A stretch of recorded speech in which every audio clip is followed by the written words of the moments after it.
छोराछोरीहरू नानीहरू पूजापाठमा विश्वास नगर्ने, गुम्बा मन्दिर जान नचाहने, ढोक गर्ने दर्शन गर्ने कुरालाई विश्वास नगर्ने, जसको बुवा आमा प्रत्येक दिन गुम्बा जाने, मन्दिर जाने, व्रत बस्ने, पूजापाठ गर्ने, उसकै छोराछोरीहरू धर्ममा विश्वास नगर्ने धेरैजनाको समस्या हामीले भएको देख्छौँ।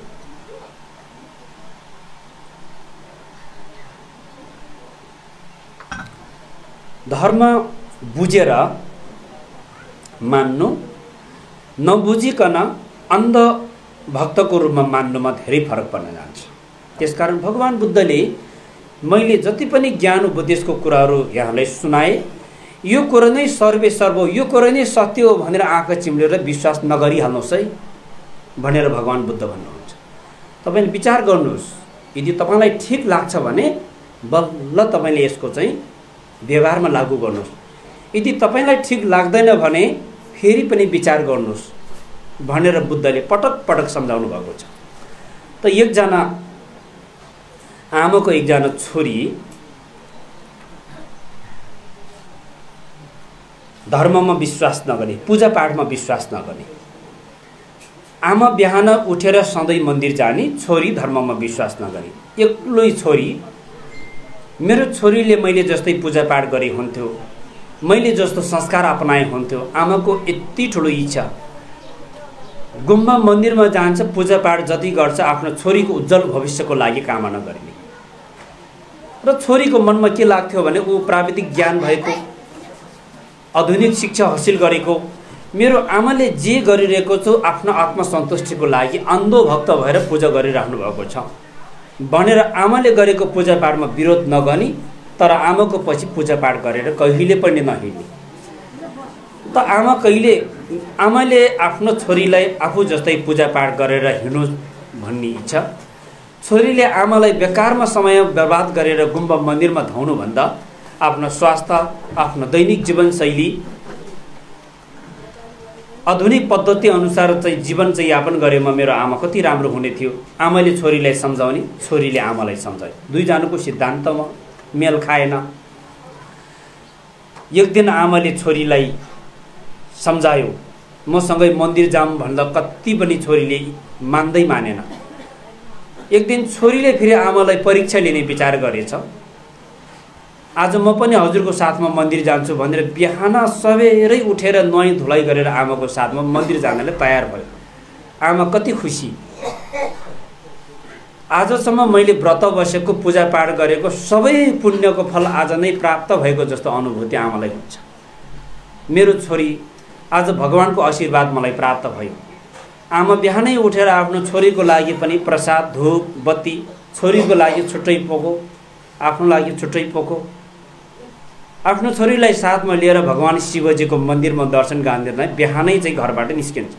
वास्तवमा छोरी त मनमा नै धर्म विश्वास प्रकट भएर आमालाई साथ दिन गएको होइन, आमालाई परीक्षा गर्नको लागि आमाको साथमा गएको थियो। जब मन्दिरको गेटमा पुग्छ, ढुङ्गा कुँदेर बनाएको दुईवटा सिंहको मूर्ति देखेपछि छोरीले आमालाई सम्झाउँछ, आमा यो मन्दिरको गेटभित्र म प्रवेश गर्दिनँ, मलाई एकदम डर लागिरहेको छ, तपाईँ मात्रै जानुहोस्, म यहाँबाट फर्किनु। किन यस्तो भनेको छोरी? यस्तो डरलाग्दो दुईवटा सिंहले ठुलो मलाई हेरिरहेको छ, कुनै पनि बेला मलाई आक्रमण गर्न सक्छ, मलाई खान सक्छ, मेरो ज्यान लिन सक्छ, म यो भित्र छिरेर जान सक्दिनँ आमा भनेर पटक्कै मानेर जिद्दी गर्न थाल्यो। ए छोरी, ढुङ्गो कुँदेर बनाएको सिंहको मूर्ति मात्र, यो मूर्तिले कसैलाई केही बिगार्दैन, यो मूर्तिले कसैलाई केही गर्दैन। यदि यो मूर्तिले कसैलाई आक्रमण गर्ने भए यहाँ मन्दिरमा आउने सबै भक्तजनलाई आक्रमण गरिसक्थ्यो, केही पनि गर्दैन, तिमी नडराउ भनेर फक्काइ फुलाई गेटभित्रबाट आफ्नो छोरीलाई प्रवेश गराइन्। मन्दिरको ढोकाको छेउमा पुग्छ, जब त्यहाँ शिवजीको मन्दिर अगाडि पित्तल कुँदेर बनाएको गाईको यति ठुलो मूर्ति देखेपछि छोरीले म यो मन्दिरभित्र जान्दिनँ आमा भनेर फेरि चाहिँ जिद्दी गर्छ। किन नजानी छोरी? यति राम्रो गाई यहाँ सुतिरहेको छ, यो गाईको एक बाल्टी दुध दुहेर चाहिँ घरमा लगेर जाऊँ न आमा भन्छ। जिद्दी गर्छन् छोरीले। ए छोरी, पित्तल कुँदेर बनाएको गाईको मूर्ति मात्रै हो, यसले दुध दिँदैन, दुध दुन मिल्दैन, यस्तो नभन तिमी भनेर सम्झाइ बुझाइ गरेर मन्दिरभित्रसम्म लान्छ। भक्तजनहरूको ताती हुन्छ। दुध चढाउने, फुल चढाउने, प्रसाद चढाउने, धूप चढाउने भक्तजनहरूको ताती। त्यति बेला छोरीले आमा साथै त्यहाँ भएको भक्तजनहरू सबैलाई चाहिँ सबैको ध्यान आकर्षण गराएर छोरीले भन्छ, मेरो आमा जस्तै अन्धभक्त अन्धविश्वास बोकेर यहाँ आउनुभएको तपाईँ सम्पूर्ण बुवा आमाहरू कान खोलेर सुन्नुहोस्। यदि ढुङ्गो कुँदेर बनाएको सिंहले मान्छेलाई आक्रमण गर्न सक्दैन, पितल कुँदेर बनाएको गाईले दुध दिन सक्दैन भने यो धातु कुँदेर बनाएको मूर्तिले पनि मान्छेलाई आशीर्वाद दिन सक्दैन। तपाईहरु किन समय खेर बर्बाद गर्दै हुनुहुन्छ? किन बरु यो दुध, यो प्रसाद, यो लड्डु सुकुमवासी कुनै गरिबी मान्छेले लगेर बाँडेको भए उनीहरूले प्रत्यक्ष प्राप्त गर्ने थियो। यस्तो धातुले बनेको मूर्तिलाई तपाईहरुले आशीर्वाद दिन सक्दैन भन्ने कुरा किन तपाईहरुले बुझ्नुहुन्न? यसरी सम्झाउँदाखेरि सबै अलमलमा पर्यो।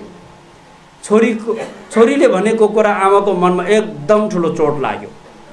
कयौं वर्षदेखि पूजा पाठ गरे, व्रत बसे, संसारको चाहिँ तीर्थ घुमे, तर छोरीले भनेको कुरालाई ठुलो चोट लागेपछि यो प्रश्नको जवाब म कुनै गुरुको सामु गएर म यसको जवाब खोज्छु भनेर आमा चाहिँ खोज्दै जान एकजना बौद्ध भिक्षु भेट्नुहुन्छ। ल गुरु प्रणाम, मेरो छोरीले मेरो आस्थामा चोट पुग्ने प्रकारको जिज्ञासा राख्नुभयो। मैले यो जिज्ञासा मेटाउन सकेन गुरुदेव, यो जिज्ञासाको जवाब मलाई चाहियो भनेर आफ्नो छोरीले भनेको ती सबै जिज्ञासा एकजना बौद्ध भिक्षु सामु राख्दाखेरि ती बौद्ध भिक्षुले आमालाई सम्झाउँदै भन्नुभयो, हो जब मानिसले सिंहको स्वरूप मात्रै देख्दा पनि, ढुङ्गा कुँदेर बनाएको, फलाम कुँदेर बनाएको सिंहको स्वरूप मात्रै देख्दा पनि सिंहको स्वभाव मासु खाने, आक्रमण गर्ने, ज्यान लिने, प्राण लिने जनावरको रूपमा मान्छेले बुझ्ने गर्दछ। सिंहको मूर्ति मात्र देख्दा पनि मान्छेको मनमा एक प्रकारको त्रासको भावना उत्पन्न भएर आउनु, गाईको मूर्ति मात्रै देख्दाखेरि पनि गाई भनेको एकदम राम्रो जनावर हो, गाईले हामीले दुध दिन्छ, मल दिन्छ भन्ने भावना मनमा जाग्नु, मकै बारीमा मान्छेको पुत्ला मात्रै बनाएर राख्दा पनि बाँदरले मकै खान नसक्नु, यो सबै पछाडि एउटा कारण जोडेको छ आमा। तसर्थ भगवानको विभिन्न रूप स्वरूपहरू बनाउनुमा त्यसलाई भगवान मानेर पूजा गरेको होइन। भगवान धातुले बनाएको मूर्ति होइन, भगवान तपाईको श्रद्धा र भक्तिको चित्त हो। तपाईको श्रद्धा र भक्तिको भावना नै भगवान हो भन्ने कुरालाई तपाईले बुझ्न नसक्दा भगवान बाहिर खोज्नुभयो। तपाईलाई आक्रमण गर्ने दुश्मनलाई बाहिर देख्नुभयो। वास्तवमा तपाईले आक्रमण गर्ने दुश्मन पनि तपाईको चित्तमा भएको राग, द्वेष, मोह, ईर्ष्या हो। तपाईलाई आशीर्वाद दिने, शक्ति दिने भगवान नै तपाईको श्रद्धा र भक्ति विश्वास हो। यही कुरालाई पहिचान गर्न नसक्दाखेरि हामी बाहिर आकार प्रकारको रूपमा खोजेर समय बर्बाद गरेको मात्रै हो। यो कुरा सुनिसकेपछि आमाको चित्त बुझ्छ। धेरै आमाहरूले यो कुरा बुझ्ने चाहिँ अवसर प्राप्त हो।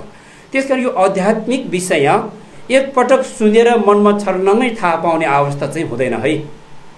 सुनेर त्यो कुरालाई भावनामा सँग जोडेर अभ्यास गर्दाखेरि त्यसको अनुभूति हुन्छ। त्यो अनुभूति चाहिँ शब्दमा चाहिँ उच्चारण गरेर सुनाउन सकिँदैन। फेरि धर्म अभ्यासको अनुभूति फरक प्रकारको अनुभूति हुन्छ। त्यसै गर्दा आज प्रत्येक आमाहरू, बाबाहरू गुम्बामा, मन्दिरमा गएर पूजापाठ गर्ने संस्कार बसालिरहेको छ, तर त्यो प्रत्येकको आस्था, भक्ति, श्रद्धासँग जोडिरहेको छ त्यो पूजापाठ, प्रार्थना। त्यस कारणले गर्दा अहिलेको प्राविधिक, अहिलेको विज्ञानको विकासको कारणले गर्दाखेरि आँखाले छर्लङ्गै नदेखेपछि विश्वासै नगर्ने। बुद्ध धर्म यो पूजापाठ गरेपछि के फल पाउँछ, यो पूजापाठ गरेपछि यो फल पाउँछ भनेर कुनै डल्लै देखाइदिने केही पनि रहेन। त्यसै गर्दा मान्छेले झट्टै विश्वास गर्न, चमत्कारी देखाइने, कुनै बाहिर सबैले देख्ने रूपमा कुनै वस्तु आकार प्रकारकै रूपमा देखाउन सकेपछि मात्रै विश्वास गर्ने। त्यसै भौतिक वस्तुको रूपमा हेर्नु हुँदैन। यो आध्यात्मिक विषय हो भन्ने विषय यहाँ जोड्दै अब म केही विषय वस्तु यहाँहरू समक्ष राख्न गइरहेको छु। लगभग मेजर श्याम गुरुङले प्रस्तुत गर्नुभएको कार्यपत्रमा धेरै कुराहरू समेटिएको छ। हामीले हाम्रो जन्म मृत्यु कर्मकाण्डलाई एकरूपतामा ल्याउनु पर्दछ भन्ने हाम्रो उद्देश्य।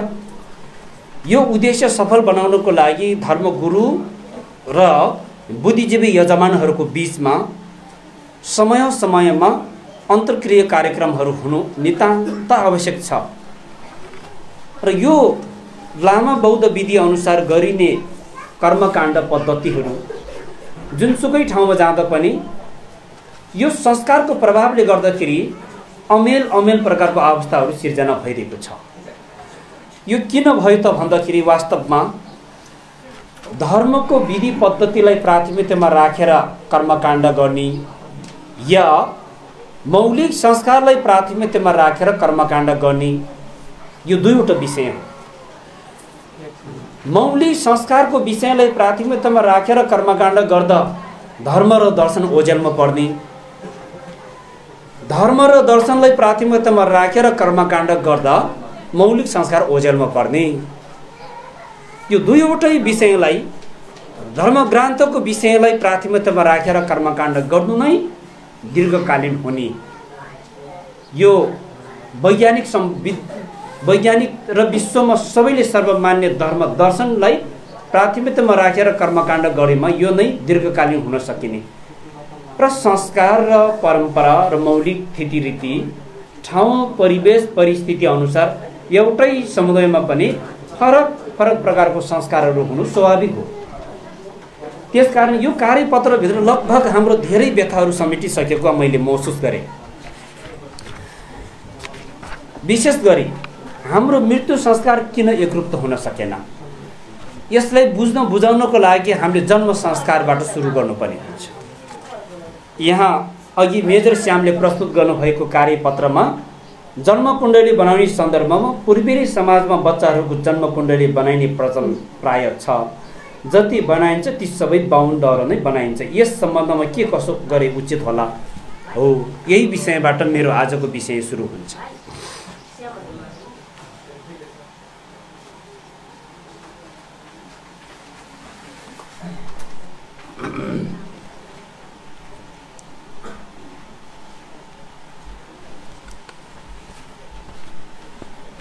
भोक लाग्नु भएको छ नि आमाहरू बाबाहरू, एकछिन धैर्य गरेर बस्नुहोस् है।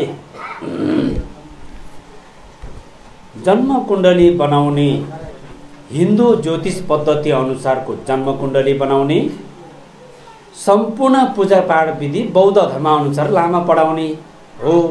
त्यहाँबाट हाम्रो ट्र्याक बिग्रेको छ। जन्मकुण्डली लामा बौद्ध ज्योतिष पद्धति अनुसार जन्मकुण्डली बनाउनु पर्दछ। हामी गुरुङ जाति, तामाङ जाति, थकाली जाति हाम्रो आफ्नै मौलिक ज्योतिष पद्धति छ। त्यो मञ्जुश्री बौद्ध ज्योतिषसँग सम्बन्ध छ। 12वटा वर्ग गण्य जनसमुदायहरू जो छ यो सबै मञ्जुश्री बौद्ध ज्योतिष पद्धतिसँग सम्बन्ध छ। हामीले तपाईँ कुन सालको जन्म हो, तपाईँ कति उमेर पुग्नुभयो भनेर सोध्न थालेपछि गुरुङको पहिचान हरायो भन्ने बुझ्नुपर्छ, तामाङको पहिचान हरायो भन्ने कुरा हामी बुझ्दो। हाम्रो पुर्खेली संस्कार अनुसार वर्ग सबैले गन्न जान्ने, वर्ग जान्ने मात्र नभई पार्ख गन्न जाने, मेवा गन्ने तरिका जान्ने। हामी 12वटा वर्ग गन्ने जनजातिभित्र पर्यौँ। पूर्वमा आइपुग्दाखेरि अधिकांश गुरुङहरूले 12वटा वर्ग पनि लगभग खाइसकेको देख्यो। वर्ग गन्न नजान्ने, म यति साली हो भनेर भन्ने। त्यस हामी घरको अभिभावकबाट नै सुरुवात गर्नु पर्यो। तपाईँको घरको कतिजना सदस्य हुनुहुन्छ, प्रत्येकको वर्ग गुरु लामाहरूलाई सोधेर वर्ग निर्धारण गर्नुहोस्। कहिले पनि नबिर्सिनुहोस् त्यो वर्ग त कहिले तपाईँ भेड वर्ग हो भने अर्को वर्ष अर्कै वर्ग हुँदैन, सधैँभरि एउटै वर्ग हुन्छ। वर्ग थाहा पाउने, वर्ग थाहा भइसकेपछि वर्गले नै ठ्याक्क कति वर्ष पुग्यो भन्ने त्यो गुणा गर्ने तरिका लामाबाट सिक्नुहोस्। वर्गबाट नै औँला भाँचेर म यति वर्ष भयो, जस्तो यो वर्ष फोल हो, गुरुङको ल अनुसार मृग वर्ग भन्छ, लामा बौद्ध ज्योतिष अनुसार सुँगुर वर्गले भोग गरिरहेको छ।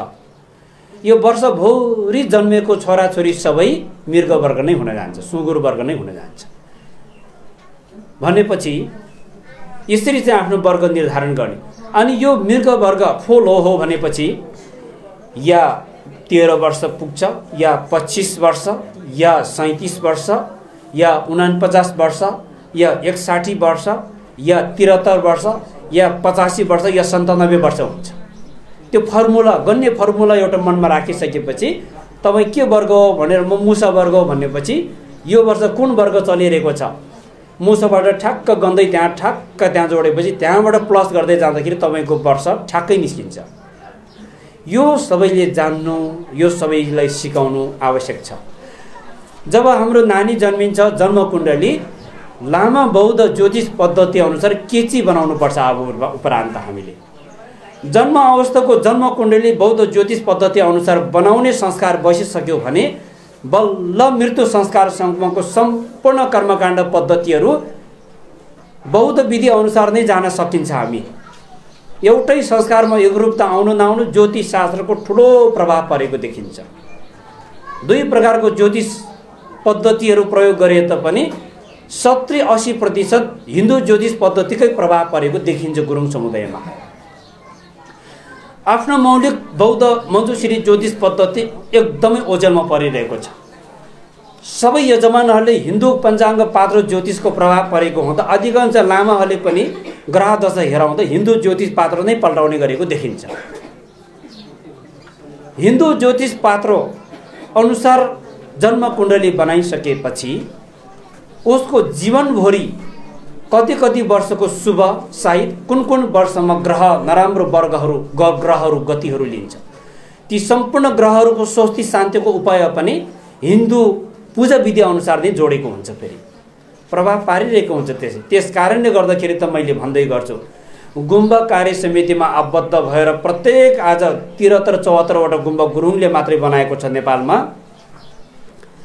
गुम्बा कार्य समितिमा आबद्ध भएर सम्पूर्ण कार्य समितिको जिम्मेवार सम्हालेर 20-25 वर्ष गुम्बाको कार्य समितिमा बस्यो गुरु म भन्छ। घरमा गएपछि रुद्री पूजा सत्यनारायण पूजा गर्न फ्याट छोड्ने होइन। फेरि परिवर्तन कसरी आउँछ त? अनि गुम्बामा जुन केन्द्रमा तपाईँको योगदान रहेको छ तपाईँको आस्था पनि त्यही केन्द्रमा हुनुपर्छ। तपाईँ गुम्बामा तपाईँको योगदान गुम्बामा संलग्न भएर तपाईँले योगदान पुर्याइरहनु भएको छ। गुम्बाको कार्य समितिहरू कुनै बेला त अचम्म लाग्छ। गुम्बामा आबद्ध भएको कार्य समितिहरूको घरमा गयो भने अर्कै खाले पूजा थानको देख्छ हामीले त। त्यस्तो भइसकेपछि उसले जन्माएको छोराछोरीहरू कन्फ्युजनमा नपरे को पर्छ त? अनि धर्मै नमाने नास्तिक हुनसक्छ भविष्यमा।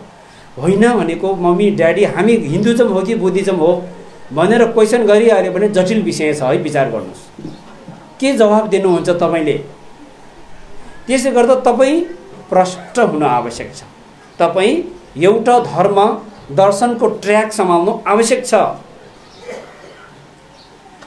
तपाईँको योगदान सहयोग सबै चाहिँ कर्म गुम्बाप्रति लगानी गर्नु, तर तपाईँको आस्था पूजापाठ फेरि अर्कै ट्र्याकको भएपछि भोलि तपाईँले जन्माएको छोराछोरी तपाईँ जुन दिन मृत्यु हुन्छ त्यो दिनमा तपाईँले मानेको धर्म संस्कार सबैको पनि सँगै मृत्यु हुन्छ। यो कुरालाई हामीले विचार गर्न आवश्यक। त्यसकारण हामी जति तौड तरिका मिलेन कपाल खुराउने नुन तेल अब यस्तो कुरा नगर्नु नै उचित होला। हाम्रो मेजर साहबले पनि भनिसक्नुभयो 30-35 वर्षबाट एउटै कुरा सुनिरहेको छ यो कानमा, नुन तेल बार्ने नबार्ने, क्रिए बस्ने नबस्ने, कपाल खुराउने। अब यो कुरा गर्न छोड्नुहोस्। अब हामी दर्शनले के भनेको छ, विधि पद्धति के छ, जन्म अवस्थाको जन्मकुण्डली बौद्ध ज्योतिष अनुसारको जन्मकुण्डली बनाउने प्रयास गरौँ। अनि मृत्यु पश्चातसम्मको संस्कार त्यो ज्योतिष पद्धतिले प्रभाव पारिरहेको हुन्छ। जन्मकुण्डली बौद्ध ज्योतिष पद्धति अनुसार बनाउन सक्ने लामाहरू धेरैजना अहिले यहाँ उपस्थित हुनुभएको छ मेरो साथमा। लामा भनेर सबै विद्यामा निपुण भएको हुन्छ, ज्योतिषको छुट्टै अध्ययन गर्नुपर्ने हुन्छ। गुरुङ लामा बौद्ध समाज केन्द्रले जन्मकुण्डली बौद्ध विधि अनुसार बनाइने जन्मकुण्डलीलाई भविष्यमा नेपाली भाषामा अनुवाद गर्ने हाम्रो योजना रहेको छ। फेरि नेपाली भाषामा अनुवाद नगरेसम्म हाम्रो मान्छेलाई आलमनमा पर्छ नाम राख्यो दोर्जे, छिरिङ, ट्रासी, सोनम भन्ने नाम राखेपछि फेरि हामीसँग नाम त्यो शब्द भाषाहरू हामीसँग अनुकूल भएन, त्यसलाई संस्कृत नेपाली भाषामा अनुवाद गर्न सकिन्छ। नानी जन्मिने बेलामा नामकरण पनि लामो गुरुबाटै गर्नुपर्छ। बौद्ध ज्योतिषीको आधारमा 12 नक्षत्रको संयोगबाट नामकरण गर्ने परम्परा छ। जस्तै आइतबारको दिनमा जन्म्यो, लामो भाषामा ङिमा भनेको आइतबार, म जन्मेको मान्छेको नाम ङिमा छिरिङ, ङिमा दोर्जे भन्दाखेरि अलिकति हाम्रो भाषा जिब्रोसँग नमिल्ला, त्यसै गरी सूर्य बहादुर, सूर्य कुमार, सूर्य भन्ने नाम राखिदिएपछि भइगयो। यस्तो प्रकारको पद्धतिहरू हामीले अपनाउन आवश्यक छ। जन्म अवस्थाको न्वारन गर्दा लामाले ठुई पूजा गरिन्छ, स्नान पूजा। कलशको ठुई पानी हातमा थापेर हामी सेवन गरिन्छ। त्यसमा 25 प्रकारको जडीबुडी, कश्मीरको केसर फूल मिश्रित गरेर वज्र सातोको मन्त्र उच्चारण गरेर त्यो जल साधना गरेको हुन्छ, अधिष्ठान गरेको हुन्छ। त्यो जललाई ठुई पानी भनिन्छ। हामी ठुई पानी पिउने बेलामा जहिले पनि देउरे हात थाप्नुपर्छ है। फेरि विचार गर्नुहोस्, यो गुरु परम्परा छ, यसको आफ्नै चाहिँ फेरि फरक चाहिँ यसको व्याख्या छ। ठुई पानीले जन्मेको नानी आमा दुईटैलाई चाहिँ वज्र सातोको मन्त्र अथवा वज्र विशुद्धायको मन्त्र, दोर्जे सेम्पा र दोर्जे नमजुम, यस्तो पद्धतिहरू छ न्वारन गर्ने विधिहरूमा। ठुई पूजा गरेर अनि नामकरण गरिन्छ अनि नानीको यसरी न्वारन सम्पन्न हुन्छ। त्यसपछि खाना खुलाउने, यहाँ अन्न प्राशनको कुरा छ, पास्नी। यो बेलामा लामा विधिबाट पढ्ने विधि के छ त भन्ने जिज्ञासा पनि मनमा उठ्न सक्छ। यदि नानीको भात खुलाउने सन्दर्भमा लामा गुरुबाट पढाउने हो भने हामीले यसमा त्रिरत्न स्मृति सूत्र भन्ने हुन्छ। यो भोजनको परिकारलाई बुद्ध धर्म सङ्घलाई पूजा वस्तुको रूपमा अर्पण गरेर प्रसादको रूपमा अधिष्ठान गरिसकेपछि त्यो भोजनलाई प्रसादको रूपमा खुवाउनुपर्छ। त्यो खुलाउने बेलामा पनि कसले खुलाउने भन्ने कुरा ज्योतिष शास्त्रले निर्धारण गर्छ। कुन दिशामा फर्केर खुवाउने ज्योतिष शास्त्रले, हाम्रो चिले निर्देशन गर्छ। हामी दिशा हेर्नको लागि घर बनाउँदाखेरि मेरो घरको झ्याल ढोका चौकास कुन दिशामा फर्किनु पर्छ वास्तु हेर्नु पर्दैन गुरुङहरूले। बौद्ध ज्योतिष पद्धति अनुसार गइसकेपछि वास्तुको पछि जानु पर्दैन। हाम्रो पार्खा भन्ने हुन्छ, 12वटा वर्ग 8वटा पार्खा चिन्ह, त्यो पार्खाले दिशा निर्देशन गरेको हुन्छ। भात खुलाउने बेलामा भात खुलाउने नानी कुन दिशा फर्केर भात खुवाउँदाखेरि उसलाई राम्रो छ। भात खुलाउने व्यक्ति कुन वर्गको व्यक्तिले भात खुलाउँदाखेरि त्यो पनि ज्योतिषले निर्धारण गर्छ। विशेष गरी सो, लुई, वाङथाङ, लोङदा, लते, यो 5वटा चाहिँ संयोगहरू हेर्छ लामाले चाहिँ। उसको प्राण कति बलियो छ, शरीर सन्तुलन कति बलियो छ, सह कति बलियो छ, आयु कति बलियो छ, भाग्य कति बलियो छ, सातो कति बलियो छ। सबै सातो, आयु, सह, भाग्य सबै बलियो भएको मान्छे को छ त यो वर्ष कुन वर्गलाई परेको हो, त्यो वर्गको मान्छे अघि सार्छ, उसको हातबाट खुवाउँछ। मामाको हातबाट खुवाउने, बजु आमाको हातबाट खुवाउने, त्यो संस्कारको प्रभाव त देखिन्छ। तर मामा आमा जसले हातबाट खुवाउनु त्यो व्यक्तिको ग्रह दशाको एकदमै कमजोर छ, वर्गै चलिरहेको छ, 7.5 ग्रह चलिरहेको छ भनेपछि उसको हातबाट खुवाउनु उचित हुँदैन।